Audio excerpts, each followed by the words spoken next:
Welcome to our channel. Today we how to reset your Wix affiliate program, detailed guide step by step clearly. To reset your Wix affiliate program, start by logging into your Wix account. Navigate to the dashboard of the site associated with your affiliate program. Look for the Marketing Tools section in the left-hand menu. Click on Affiliates to access your affiliate program dashboard.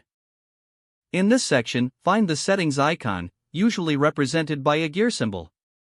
Click on the settings icon to open the configuration options.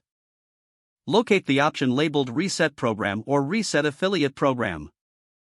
You may see a confirmation prompt warning you about the reset. Review the warning carefully, as this action is often irreversible. If you are ready to proceed, confirm the action by clicking Yes or Confirm. After resetting, your affiliate program will return to its original settings. Next, you will need to reconfigure your affiliate details. Set up your commission structure according to your current business needs. Invite your affiliates back to the program using the invite feature in the dashboard. Ensure all promotional materials are up to date to support your affiliates. Once everything is set up, monitor your affiliate performance regularly. This will help you track the success of your newly reset program. If the page does not load, refresh the browser or try again in a private or incognito window. Make sure you are using the correct email address, then retype it carefully to avoid small typos.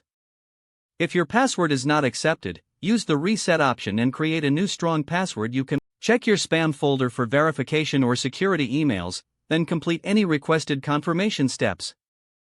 Enable two-factor authentication if available to improve account security and reduce unauthorized access risk. After signing in, review your profile details so your contact information and settings are accurate and current. If you see an error message, note it down and try again after restarting your device and internet connection. Log out when you finish, especially on shared devices, to keep your account and payment information secure. If the page does not load, refresh the browser or try again in a private or incognito window. Make sure you are using the correct email address, then retype it carefully to avoid small typos. If your password is not accepted, use the reset option and create a new strong password you can remember. Check your spam folder for verification or security emails, then complete any requested confirmation steps. Don't forget to like this video and subscribe to our channel for more step-by-step tech guides.